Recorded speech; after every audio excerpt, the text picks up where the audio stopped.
Right now, 75 miles northwest of Las Vegas, unmarked white Boeing 737s are landing at an airport that doesn't exist on any public map. The pilots require top-secret security clearances. The passengers have never spoken publicly about their work, and the destination has no official name. You know it as Area 51. You think you know what happens there. But the real answer is far stranger than aliens ever could be, because what the government actually built inside that desert changed the outcome of the Cold War, and they needed you to believe it was flying saucers. This is not a conspiracy theory. These are declassified CIA documents that the United States government fought for 60 years to keep sealed from public view. 1955. The Cold War is accelerating. Soviet nuclear capability is expanding faster than American intelligence can track. President Eisenhower needs eyes above the Iron Curtain. Photographs of Soviet military installations taken from altitudes no aircraft has ever reached. He turns to the CIA. The CIA turns to one man, Kelly Johnson, chief engineer at Lockheed's classified division known only as Skunk Works.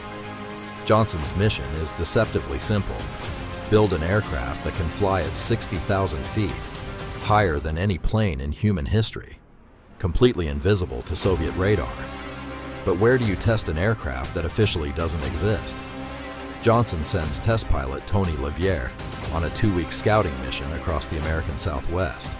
Levier flies over a dry salt flat beside a desert mountain range in southern Nevada, Groom Lake. Within 30 seconds, everyone on board knows this is the place. Remote, flat, surrounded by thousands of acres of restricted nuclear testing land, perfect for building something the world was never supposed to see. Johnson names it Paradise Ranch, a deliberate lie designed to convince engineers to relocate their families to the middle of absolute nowhere. The name gets shortened to the ranch. On government maps, the territory receives a simple designation, a number assigned by the Atomic Energy Commission, Area 51. By July of 1955, construction is complete. A single paved runway, 3 hangars, a control tower, and trailer homes for the skeleton crew living at the edge of known civilization. The base has a movie theater, a volleyball court, a mess hall, and hidden inside its hangars, the most classified aircraft program in American history, Project Aquatone, the U-2 spy plane. On August 1st, 1955, Tony Levier runs a high-speed taxi test on the new runway. The aircraft unexpectedly lifts off the ground. The first unofficial flight of the U-2 happens entirely by accident. Levier wasn't supposed to fly that day. The aircraft simply wanted to be airborne. Within months, U-2 flights are fully operational, soaring 12 miles above the Earth, photographing Soviet missile sites, air bases, and nuclear weapons facilities with unprecedented clarity. For the first time in history, America can see exactly what the Soviet Union is building. Every runway, every silo, every warhead. But there is an unintended consequence, one that will define Area 51's reputation for the next 7 decades, and it has nothing to do with espionage. The U-2 flies at 60,000 feet. Commercial airliners cruise at 20,000. No pilot in 1955 believes any aircraft can fly that high. So what happens when airline pilots look up? During twilight hours, the U-2's silver wings catch sunlight at extreme altitude. To pilots 40,000 feet below, it appears as a fiery, glowing object, moving impossibly fast, at impossible altitude, reflecting light no conventional aircraft could produce. The reports begin flooding in. UFO sightings, hundreds of them. Pilots writing to their congressmen. Citizens calling local newspapers. Something unexplainable is flying over Nevada. The CIA reviews every single report. And here is what the declassified documents reveal. According to CIA historian Gerald Haynes, writing in the agency's own declassified 1997 study, more than half of all UFO sightings in the late 1950s were U-2 flights. The government knows exactly what people are seeing, and they make a calculated decision that will shape American culture for generations. They choose not to correct the record. UFO reports provide perfect cover. Every sighting attributed to alien spacecraft is one fewer question about classified reconnaissance technology. The Air Force actively uses UFO hysteria as camouflage for its most secret programs. Your government deliberately let you believe in flying saucers because the truth was more dangerous to reveal than the fiction was to maintain. How does that change what you think you know about every UFO story you've ever heard? But the U-2 has a fatal flaw. On May 1st, 1960, Soviet surface-to-air missiles shoot down pilot Gary Francis Powers over Russian territory. The international incident is catastrophic. President Eisenhower is publicly humiliated. The Soviets' parade captured American spy technology before the entire world. The U-2 is compromised. America needs something that flies so high and so fast that no missile on Earth can reach it. Back at Area 51, Kelly Johnson begins the most ambitious aircraft program ever attempted, Project Oxcart, an airplane that flies at Mach 3, 3 times the speed of sound, New York to Los Angeles in 67 minutes, at 85,000 feet, the edge of where sky becomes space. The A-12 Oxcart, an aircraft so advanced it requires materials that don't exist in America's supply chain. The airframe demands titanium, massive quantities, and the world's largest supplier of aerospace-grade titanium is the Soviet Union. The irony is staggering. The CIA creates shell corporations and fake identities to secretly purchase titanium from the very country the aircraft is designed to spy on. The plane built to defeat Russia is literally constructed from Russian metal, purchased using lies funded by American taxpayer dollars. Area 51 expands dramatically for the Oxcart program. New hangars, extended runways, expanded housing, and an entirely new level of security that transforms the base from a testing facility into something closer to a small, self-contained city in the desert. The A-12 generates even more UFO reports than the U-2 ever did. Its titanium skin creates unusual radar signatures. Its speed makes it appear to teleport across the sky. Citizens report craft moving at velocities no human technology should be capable of achieving. They are correct about the speed, wrong about the origin. Every single UFO sighting near Groom Lake during this period has a classified explanation sitting inside a hangar at Area 51. The government files each report, investigates none, and says absolutely nothing. But the program that makes Area 51 the most consequential military facility in modern history has not yet begun. Stealth, the ability to make an aircraft invisible to radar. In the early 1970s, a Lockheed mathematician named Dennis Overholser discovers a forgotten paper written by Soviet physicist Pyotr Ufimtsev. The paper describes how electromagnetic waves scatter off geometric surfaces. The Soviets consider it purely theoretical, useless. They publish it openly. Overholser realizes it is the key to invisibility. Working under Kelly Johnson's successor, Ben Rich, at Skunk Works, the team begins translating Ufimtsev's equations into aircraft design. The result is Have Blue, 2 experimental aircraft that look like nothing ever built before.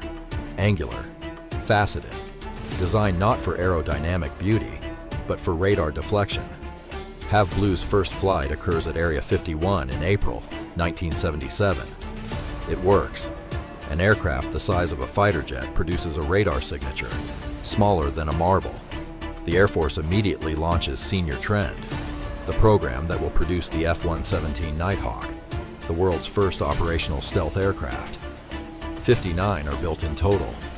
First flight at Area 51 in June 1981. The Air Force declares it operational in October 1983. But the public doesn't learn it exists until November 1988. For 7 years, an entirely new category of military aircraft operates in complete secrecy. During the first Gulf War, the F-117 strikes Iraqi targets with impunity. Radar cannot see it. Anti-aircraft systems cannot track it. The aircraft is, for all practical purposes, a ghost. And the technology that makes it possible came from a Soviet research paper that Russia's own military considered worthless. Built by American engineers inside a facility that officially does not exist. Tested over a desert where every unexplainable sighting was dismissed as a UFO. Does that sound like a government that would hide alien technology? Or does it sound like a government that already possessed something more valuable? Then, 1989 happens. A man named Bob Lazar appears on Las Vegas television station, KLAS, interviewed by journalist George Knapp. Lazar claims he worked at a facility called S4, near Area 51, where the government reverse engineers recovered extraterrestrial spacecraft. He describes propulsion systems using element 115, anti-gravity technology, craft of non-human origin. The interview ignites a cultural explosion. Area 51 transforms overnight from an obscure military testing site into the most famous secret facility on Earth. The X-Files debuts 4 years later. Independence Day follows in 1996. Video games, books, documentaries, and internet conspiracy communities multiply exponentially. Area 51 becomes permanent shorthand for one idea: the government is hiding aliens. But here is what the declassified record actually shows about Lazar's claims. Investigative journalist Annie Jacobson, author of The Definitive History of Area 51, spent years interviewing engineers and scientists who worked at the facility during the exact period Lazar describes. No corroborating evidence of his employment has ever been verified. Los Alamos National Laboratory, where Lazar claims to have worked, has no employment records matching his claimed position. His educational credentials from MIT and Caltech have never been independently confirmed. The Pentagon's own All-Domain Anomaly Resolution Office, known as AARO, established in 2022 under Director Dr. Sean Kirkpatrick, conducted a comprehensive historical review. Their 2024 report concluded there is no verified evidence that the United States government possesses recovered non-human technology. But the report contains a genuinely fascinating admission. Certain document redactions from 1980s-era programs show location patterns inconsistent with any known aircraft development project. Intelligence historian Jeffrey Richelson, who spent decades analyzing declassified Area 51 files at the National Security Archive, noted these same anomalies before his death in 2017. Something was tested at Area 51 during the 1980s that the government has still not disclosed. Whether it involves non-human technology or simply the next generation of classified aerospace engineering remains the one question that declassified documents cannot yet answer. What the documents do tell you is this: Area 51 is real. It exists at Groom Lake, Nevada. The CIA formally acknowledged it on June 25, 2013, through a Freedom of Information Act request that had been filed 8 years earlier. Workers still commute daily on those unmarked Janet flights from Las Vegas. The aircraft operate from a dedicated terminal at Harry Reid International Airport. What those workers do at Groom Lake in 2026 is not publicly known.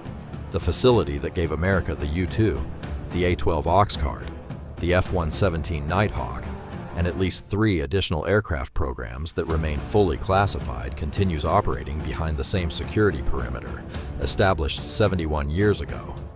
The same dry lake bed that Tony Liviere spotted from the air in 1955 still serves as the testing ground for whatever comes next. And whatever comes next, based on 7 decades of precedent, you won't know about it for a very long time. So tonight, when you look up at the Nevada sky and see something you cannot explain, consider the possibility that the most extraordinary truth about Area 51 was never about what came from space. It was about what human beings built on the ground. Aircraft that redefined warfare, technology that changed history, engineering that seemed impossible until someone proved it wasn't. All of it conceived, constructed and flown at a facility 75 miles northwest of Las Vegas, where unmarked white Boeing 737s are landing right now, at an airport that still doesn't exist on any public map.